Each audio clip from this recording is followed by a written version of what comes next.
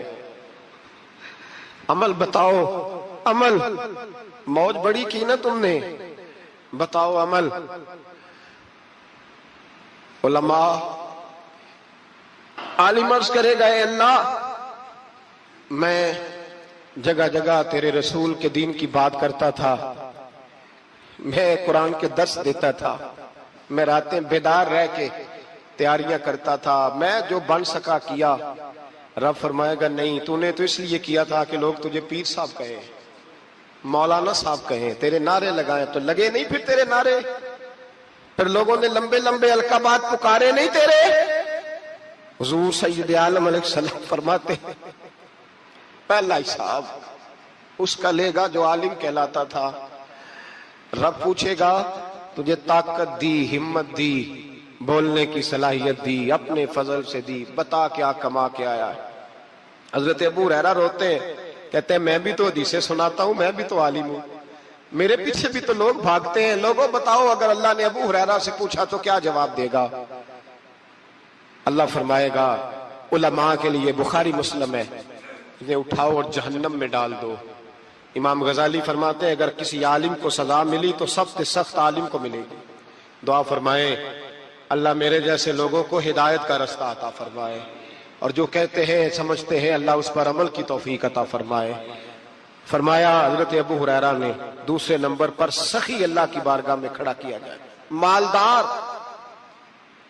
رب فرمائے گا بول، کچھ ایسے بھی تھے جن کے پاس شام کی روٹی نہیں تھی، تجھے میں نے تیری تجوری بھر کے تجھے دولت عطا کی، تجھے وراثت میں میں نے مربے دیے، جائیدادیں دی، بتا وہ کچھ وہ تھے سویرے مزدوری کرنے جاتے تھے، کما کے لاتے تھے، ہزاروں روپیہ تیری بینک میں پڑا تھا، بتا کیا کیا تو نے؟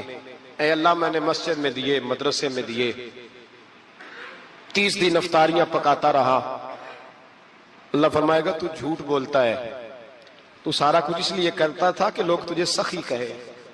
ہاں ہاں تیرا اعلان ہوا مسجد میں، لوگوں نے کہا وہ دیکھو کتنے پیسے دے رہا ہے، اس کا وہ دیکھو نام لکھا ہوا ہے ہسپتال کے ایک کونے میں کہ یہ والا بلاک فلاں سیٹھ صاحب نے بنایا، یہ دیکھو لکھا ہوا ہے کہ یہ کمرہ مدرسے کا اس نے بنایا، تو لکھ دیا گیا، نعرے لگ گئے، اب جا دوڑ جا، اللہ جہنم میں پھینک دے گا۔ فرمایا پھر شہید کھڑا کیا جائے گا۔ ہاں بھئی تجھے طاقت دی، ہمت دی، بتا کہاں خرچ کی، کہاں؟ اے اللہ شہید ہی ہو گیا۔ فرمایا وہ تو اس لیے ہوا تھا کہ لوگ تجھے شہید کہیں، بہادر کہیں، تیرے نام پہ روڈ کا نام رکھا جائے، تمغہ حسن کارکردگی ملے، سو مل گیا۔ میرے لیے بتا کیا کر کے آیا ہے، میرے لیے، اسے اٹھاؤ اور جہنم میں پھینک دو۔ بھائیو عذاب کڑا ہے، عذاب سخت ہے، حساب سخت ہے، اور جو حساب لینے والا ہے اس کو، میں نا تراویح ہو رہی تھی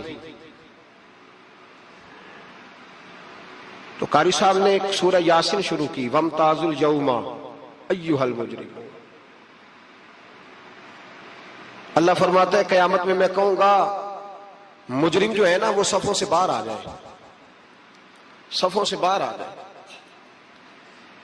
ایک ہمارے فزکس کے ٹیچر ہوتے تھے تو بڑی سخت چھڑی مارتے تھے، تو جب وہ قد بھی بڑا تھا، جلال بھی بڑا تھا، اور اصول بڑے اچھے انسان تھے لیکن سخت تھے، تو مجھے یاد آتا تھا کہ جب وہ سویرے آ کے کہتے جس نے کام نہیں لکھا وہ باہر نکل آئے۔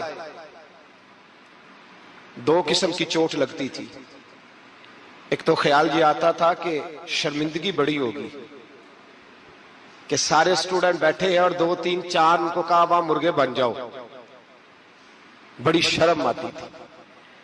اور پھر جب وہ مارتے تھے تو اتنا سخت مارتے تھے کہ کئی دن تکلیف رہتی تھی، بتایا نہیں جاتا تھا۔ وہ سٹوڈنٹ بتاتے تھے کہ یار اس سے بچو کسی بھی طریقے، اور کسی کا کام رہ بھی جاتا تھا کہتے تھے اس پیریڈ کی ڈیوٹی سبق یاد کر کے آنا ہے۔ سخت ٹیچر کے بارے میں تیرا میرا یہ رویہ ہے۔ تو یاد آ رہا تھا جب وہ کہہ رہے تھے نا وَامْتَازُوا الْيَوْمَ أَيُّهَا الْمُجْرِمُونَ، تو میں صف میں کھڑا تھا تو 2 قطرے میرے بہہ گئے آنسو کے۔ مجھے ساتھ بچہ کہنے لگا تبھی یہ ٹھیک ہے، میں نے کہا تبھی یہ تو ٹھیک ہے، کچھ یاد آ گیا ہے کہ میدان محشر میں یہاں تو چھپے ہوئے ہیں نا عیب، چھپے ہوئے، اور بھائی رب بڑا کریم ہے، عیبوں کے باوجود نوازتا ہے۔ میرا دعویٰ یہ ہے اگر ہمارے عیب کھل جائیں، لوگ ہمیں دھرتی پہ جینے نہ دیں، لوگ جینے نہ دیں، نکال دیں، اپنے بھی ہمیں برداشت نہ کرے، یہ تو اس کا کرم ہے۔ پتہ سارا ہے سردار نو کیتیاں دا، پردہ چپایا ہی تیرا پلا ہو سی۔ وَامْتَازُوا الْيَوْمَ أَيُّهَا الْمُجْرِمُونَ، اللہ فرمائے گا مجرم باہر آ جائے۔ یا اللہ کیا ہوگا؟ جب سوال جواب ہوں گے تو رب فرماتا ہے تیری زبان پہ مور لگا کے بند کر دوں گا، تیرے ہاتھ بولیں گے، پیر بولیں گے، سر بولے گا، پیٹ بولے گا۔ اس وقت کی فکر پیدا کریں، ٹینشن پیدا کریں۔ وقوع قیامت حق ہے، اور باندھ کے نا لوگ پیر باندھ کے زور کے ساتھ باندھتے۔ سگا بیٹا جب قبر میں دفن کرتا ہے نا تو وہ بھی کہتا ہے وہ کونا، یہ کونا تھوڑا سا مٹی کم ہے، یہاں بھی مٹی ڈالو۔ پہلے لوگ روزانہ جاتے ہیں، پھر ہفتے کے بعد، پھر مہینوں بیت جاتے ہیں۔ کچھ قبریں ایسی بھی ہیں جن پہ کھڑے ہوں تو لگتا ہے قبریں رو رہی ہیں، اور کہتی ہیں جاؤ میرے گھر والوں سے جا کے کہو کوئی پھیرا ہی لگا جائے، وہ ایک دفعہ آئے تو صحیح۔ کوئی مٹی نہیں ڈالتا۔ بادشاہوں کی قبریں روتی ہیں، سرمایہ داروں کی قبریں روتی ہیں، کوئی جاتا نہیں۔ اتنے موٹے سوراخ ہے قبروں میں، آپ اپنے شہر کے قبرستان پھر کے دیکھ لیں، سوراخ ہے۔ او بھائی حضرت مولا علی شیر خدا قبرستان گئے تو پہلے رونے لگے، پھر کہنے لگے قبروں والوں کیا حال ہے تمہارا؟ تو آپ فرماتے ہیں مردہ مجھے اندر سے بول کے کہنے لگا علی کفن پھٹ گیا، ہڈیاں ٹوٹ گئی، مال تو دے آئے تھے وارثوں کو، پر حساب ہمیں دینا پڑ رہا ہے، تو بتا پیچھے کیا حالات ہیں؟ تو حضرت علی کہنے لگے تمہاری بیویوں نے اور نکاح کر لیے، تمہارے دوستوں نے نئے دوست بنا لیے، تمہاری اولادوں نے تمہارے بغیر جینا سیکھ لیا، تمہاری جائیدادیں بٹ گئیں، تمہارا پیسہ تقسیم ہو گیا، پہلے تو کوئی تمہارا نام لیتا تھا، اب تو تمہارا ذکر ختم ہو گیا، اب تو ایک دو نسل تک تمہارا ذکر تھا، اب تو تمہیں یاد ہی کوئی نہیں کرتا۔ کہتے ہیں لوگ یہاں کوئی رہا کرتا تھا، یہاں کوئی ہوا کرتا تھا، اب تو تم قصہ پارینہ قصہ ماضی ہو گئے، حساب کا وقت قریب ہے، قریب آ گیا وقت۔ اللہ فرماتے اقترب للناس حسابهم وهم فی غفلۃ معرضون، فرمایا حساب کا وقت قریب آ گیا ہے تو ابھی بھی غافل ہے۔ جمعۃ الوداع ایک پریشانی لگانے کا ارادہ تھا، بڑی پریشانیاں پالی ہیں، ایک پریشانی اور پال لو، جس کو یہ پریشانی لگ جائے اس کے عمل سنورنے لگ جاتا ہے۔ یہ پریشانی پال لو کہ اگر مجھے حساب دینا پڑے، حضرت عمر کا فرمان، آپ فرمایا کرتے تھے اپنا حساب خود کر لو قبل اس کے کہ اللہ تمہارا حساب کرے، خود کر لو اپنا حساب، خود کھاتے ٹھیک کر کے رکھو، چیک کر کے رکھو۔ میری دعا ہے اللہ پاک ہمیں ان میں شامل کرے جن کو وہ معاف کرنے والا ہے، آمین تو کہہ دے۔ اللہ تبارک و تعالی ہمیں ان لوگوں میں شامل کرے جنہیں اللہ بغیر حساب جنت عطا کرنے والا ہے۔ مسلمان نہیں ہوتا، صلاح الدین ایوبی اپنے خیمے میں بیٹھے تو ایک بی بی آ گئی، اس قبیلے کا کوئی شخص مسلمان نہیں ہوتا، بی بی آئی آ کے کہنے لگی میرے 4 بیٹے جنگ میں کھو گئے، چھوٹے چھوٹے بچے جنگ میں کھو گئے، مل نہیں رہے، فوجیوں کو حکم دے مجھے میرے بچے تلاش کر کے دیں۔ صلاح الدین ایوبی نے جج پر سر پہ امامہ باندھا، نیزہ پکڑا، سینے بند باندھا، اپنے جبے کو سمیٹا اور باہر کہنے لگی تو کدھر جا رہا ہے؟ کہنے لگا میں خود تیرے بچے تلاش کر کے دوں گا۔ صلاح الدین چند سپاہی ساتھ گلی گلی نکلے، گلی گلی فجر کے نکلے، اثر ہو گئی، تھک گئے، 2 نمازیں صحرا میں پڑھی، جنگل کے اندر پہنچے تو ایک کونے میں 4 بچے ایک جگہ ڈرے اور سہمے ہوئے بیٹھے ملے، صلاح الدین ایوبی اٹھا کے لائے، ماں کو کہنے لگے تیرے بچے ہیں، نکلا اس لیے تھا کہ میرے نبی نے فرمایا بچے جدا ہو تو ماں کو درد بڑا ہوتا ہے، اور میرے رسول نے فرمایا تھا جب جنگ کرنے جاؤ تو کھیت برباد نہ کرنا، فصلیں تباہ نہ کرنا، بچوں کو ماں سے جدا نہ کرنا۔ فرمایا میں سوچ رہا تھا تیرے بچے کہیں میری وجہ سے جدا ہو گئے تو مصطفیٰ کو جواب کیا دینا؟ فرمایا تیرے بچے ڈھونڈ کے لایا ہوں۔ بچے ماں کے پاس آنے لگے تو ماں نے بڑے بیٹے کے منہ پہ تھپڑ مارا، کہتا اماں کیا ہوا؟ کہنے لگے تو نے سنا نہیں کہ دشمن کے بچوں کی اتنی حفاظت کرتا ہے، میرے پاس نہ جا، اس کے قدموں میں بیٹھ جا، جس نبی کے غلام اتنے سچے ہیں وہ نبی کتنا سچا ہوگا۔ بنو قریظہ اور بنو نذیر 2 محلے تھے یہودیوں کے، یہودیوں نے بڑی عہد شکنی کی تو نبی پاک صلی اللہ علیہ وسلم نے ان کو بے دخل کر دیا، مدینے سے نکال دیا، مدینہ منورہ سے۔ یہودی نکل گئے مدینہ طیبہ سے، تو جب وہ نکل کے جا رہے تھے تو ان کے مکان، ان کے باغ، ان کی جائیدادیں بچ گئیں۔ نبی پاک علیہ السلام نے انصار مدینہ کو پہلے بلایا، جاگ رہے ہیں نا آپ لوگ، پیسے آتے کسی کو برے لگتے، اب تو یہ بھی حلال حرام کی تمیز بھی اٹھتی جا رہی ہے، جائیداد، باغ، مال، علاقہ خالی ہوا ہے، وہ چلے گئے، لوگ تو ڈھونڈتے پھرتے ہیں۔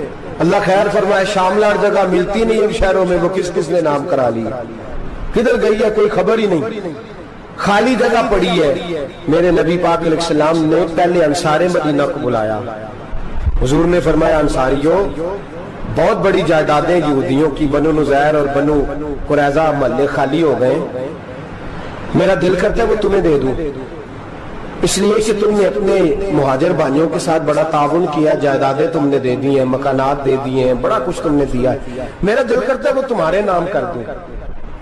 تو انصار مدینہ کیا کہنے لگے یا رسول اللہ دے تو ہم نے دیا ہے پر وہ بیچارے جھچکتے ہی رہتے ہیں، وہ جھچکتے ہی رہتے ہیں، کھل کے ہماری چیزیں استعمال نہیں کرتے، تو حضور ہم تو پہلے انصار ہیں، ہمارے پاس بڑا کچھ ہے، آپ مہربانی فرمائیں وہ سارا کچھ مہاجروں کو دے دیں۔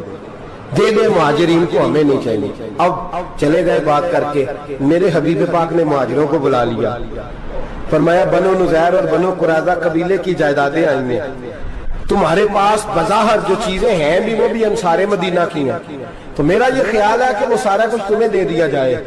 ابو بکر صدیق رضی اللہ تعالیٰ عنہ کہنے لگے یا رسول اللہ صلی اللہ علیہ وسلم، ہمارے انصار بھائیوں نے ہمارے لیے دل تک کھول دیے ہیں حضور، انہوں نے ہر چیز بانٹ کے ہمارے سامنے رکھ دی ہے، ہم اتنے خرد غرض ہیں کہ سارا کچھ لپیٹ جائیں. کہ حضور ہمارے پاس جو مکان ہے وہ ہے، ہم کاروبار کر رہے ہیں، تجارتیں کر رہے ہیں، مزدوریاں کر رہے ہیں، ہم انشاءاللہ اور بنا دیں گے، آپ یہ ہماری طرف سے ہمارے انصار بھائیوں کو گفٹ کر دیں، آپ انہیں دے دیں. میرے حبیب کی آنکھوں میں آنسو آ گئے. میرے نبی پاک علیہ السلام رو پڑے. یا رسول اللہ کیوں روتے ہیں؟ فرمایا تمہارا یہ بھائی چارہ قائم رہا تو اللہ اسلام کو بڑی قوتیں عطا فرمائے گا، اللہ طاقتیں دے گا اسلام کو. اگر تمہارا یہ رنگ قائم رہا، یہ انداز، میرے غلاموں تمہارے یہ طور طریقے، ایک بھائی کہتا ہے دوسرے کو، دوسرا کہتا ہے تیسرے کو. مسلمانوں کی نا ایک تعداد لڑتے لڑتے لڑتے لڑتے دور چلے گئی. تاتاریوں نے قید کر لیا. 4 مسلمان تھے، تبلیغ کرنے گئے، جنگ کرنے گئے، جہاد کرتے کرتے کافروں سے لڑتے لڑتے تاتاری قوم میں چلے گئے. وہاں قید کر لیے گئے تو سزائے موت کا حکم ہوا. 4 بزرگ تھے، سزائے موت کا حکم ہوا تو تاتاری بادشاہ جو تھا وہ بڑا خلاف تھا، بڑا سخت مخالف تھا مسلمانوں کے. اس نے کہا کہ ان کو جب پھانسی دینا نا مسلمانوں کو تو میرے سامنے دینا. اب 4 عالم ہیں، 4 صوفی ہیں، سفید داڑیاں، سر پہ امامے. پھانسی کا وقت آیا تو جو پھانسی گھاٹ ہے وہ ایک ہے، چاروں کو کٹھے پھانسی نہیں ہو سکتی. ایک کو کہا کہ ایک ایک کر کے ان کو پھانسی دو.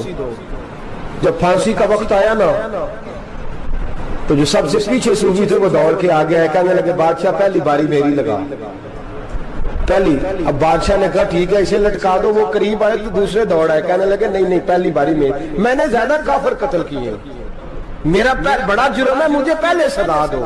ان کو پھانسی دینے لگے تو تیسرے آ گئے، کہنے لگے نہیں یہ تو میرا قتل کرتا تھا، رستے میں بتایا کرتا تھا، ڈھونڈ کے میں بتلاتا تھا کہ یہاں زیادہ تعداد ہے، مجھے پہلے پھانسی دو. تیسرے کے ساتھ بات ہو رہی تھی تو چوتھا دوڑا آیا، کہنے لگا یہ رستے بتاتا تھا، یہ تبلیغ کرتا تھا، یہ سارا کچھ کرتا تھا، لیکن کہا یہ کہتے کہ چلو واپس چلتے ہیں. میں جانے نہیں دیتا تھا، میں کہتا تھا اور کافر مارنے اور علاقے فتح کرنے، میرا جرم بڑا ہے، مجھے پہلے پھانسی دو. بادشاہ کہنے لگا مجھے 35 سال ہو گئے حکومت کرتے، بڑی دنیا کو پھانسی دی ہے، لوگ تو ایک دوسرے کو دھکے دیتے ہیں کہ پہلے تو جا پہلے تو جا، اور تم کیسی قوم ہو کہ ایک دوسرے پہ قربان ہو رہے ہو. کہنے لگا تم ایک باپ کی اولاد ہو.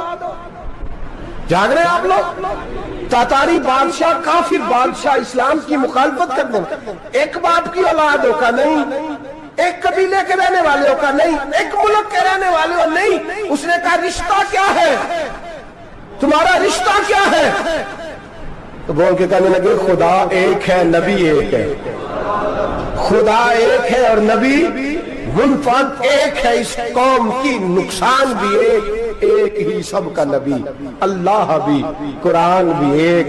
کیا ہی اچھا تھا ہوتے اگر مسلمان بھی ایک، یوں تو سید بھی ہو، مرزا بھی ہو، افغان بھی ہو، تم سبھی کچھ ہو، بتاؤ کہ مسلمان بھی ہو. فرمایا ہمارا اللہ ایک ہے، نبی ایک ہے. تو کہا پھر ایک دوسرے پہ جان کیوں دیتے ہو؟ فرمایا ہمارے نبی نے ہمیں بھائی بھائی بنا دیا ہے. بھائی کا دل نہیں کرتا اس کی آنکھوں کے سامنے بھائی چلا جائے، ہمارا دل نہیں کرتا پہلے مجھے دے پہلے مجھے دے.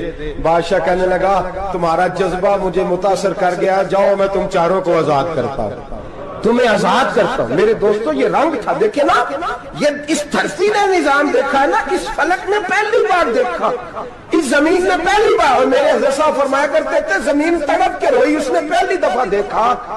احد کا میدان ہے، 3 صحابہ تپتی ہوئی زمین پہ زخموں سے چور چور پڑے ہیں. حضرت انس بن نضر رضی اللہ تعالیٰ عنہ پانی کا پیالہ لے کے پہنچے، ایک زخمی سے کہا تجھے پانی پلانا ہے، تو کہنے لگا میرے زخم تھوڑے ہیں، وہ جو ساتھ پڑا اس کے زخم گہرے ہیں، پہلے اسے پانی پلا دے، جا اسے دے دے۔ اس کے پاس پہنچے تو وہ کہنے لگا وہ مجھ سے پہلے گرا تھا، اس کا زخم زیادہ گہرا ہے، اسے پانی پلا۔ تیسرے کے پاس گئے تو کہنے لگا چوتھا تڑپ زیادہ رہا ہے، اس کی عمر زیادہ ہے، میں تو جوان ہوں برداشت کر لوں، بڑھاپے کی وجہ سے نڈال ہو گیا، پہلے اسے پانی پلا۔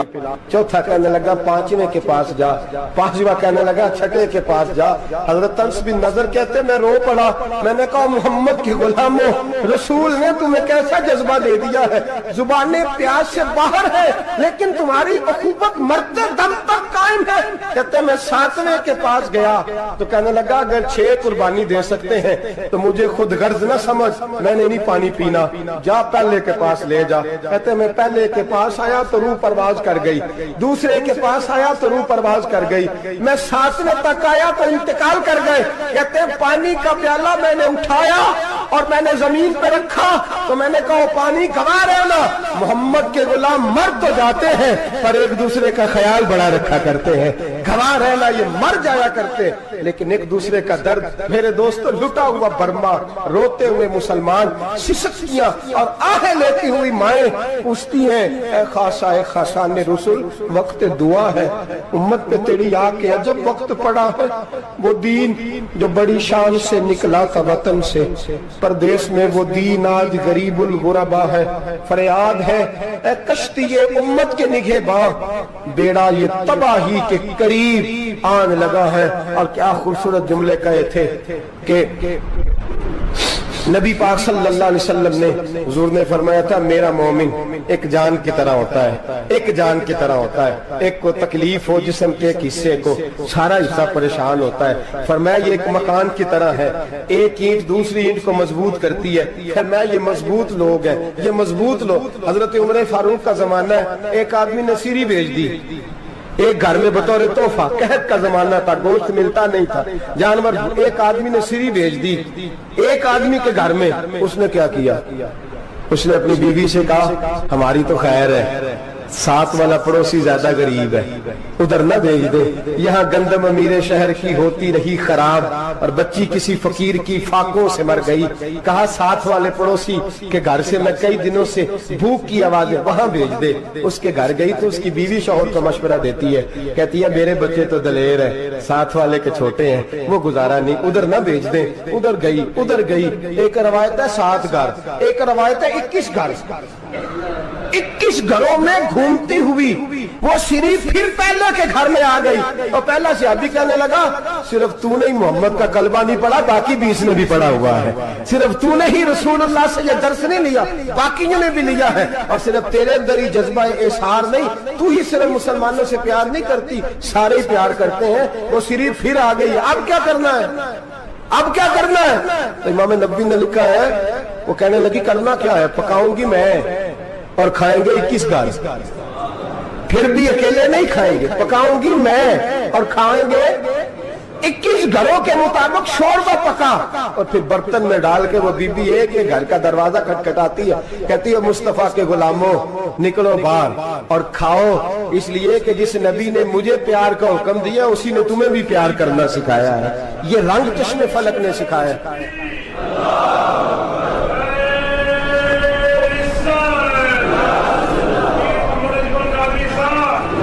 آپ کی بڑی مہربانی، زندہ باد وہی ہے جس کو اللہ رسول زندہ باد فرمائے، بڑی مہربانی، اللہ جزا دے۔ عرض یہ کرنے جا رہا تھا کہ رسول کریم صلی اللہ علیہ وسلم نے پیغام دیا امت کو، فرمایا دیکھیں نا کتنے بڑے لفظ ہیں، یہ نہیں فرمایا دوزخ میں جائے گا، یہ نہیں فرمایا کہ اسے جہنم کی سزا ملے گی، میرے نبی نے فرمایا میں اسے مومن مانتا ہی نہیں، میں اسے مسلمان اپنا مانتا ہی نہیں۔ حضور کسے؟ فرمایا جو پیٹ بھر کے کھاتا ہے اور اس کا ہمسایہ بھوکا سو جاتا ہے، میں مومن ہی نہیں مانتا۔ سزا تو تب ملے گی نا کہ جب میں کسی سزا کا اعلان کروں، میں مانتا ہی نہیں، وہ میرا ہے ہی نہیں، خود پیٹ بھر کے کھا رہا ہے، ہمسایہ اس کا بھوکا، میں نہیں مانتا۔ انما المؤمنون اخوہ، مومن بھائی بھائی، میں مانتا ہی نہیں اسے۔ اور میرے حبیب پاک اتنے بڑے لفظ حدیث میں اور کہیں نہیں ملیں گے آپ کو، اتنے بڑے جملے کہیں نہیں ملیں گے۔ میرے نبی پاک نے فرمایا اللہ کہے گا قیامت کے دن